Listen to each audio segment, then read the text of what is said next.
Hello, in this video I'm gonna show you how to enable or disable cutting out the intro and outro of the videos on Insta360.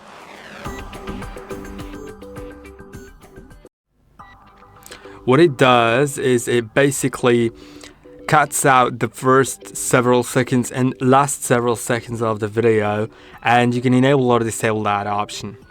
To do it, slide down from the top of your screen, then click on settings in the right corner, and now go to skip the intro and outro.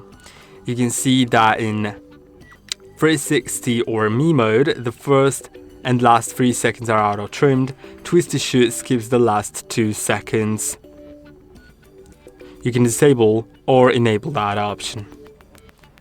And trimming applies to clips over 12 seconds, by the way. And it can be restored later in the app while you edit it in the app. But of course you'll need to edit it yourself. So if you want to keep it without editing it, then you can disable it. And I hope that this video was helpful. Don't forget to like and subscribe, and see you in the next one.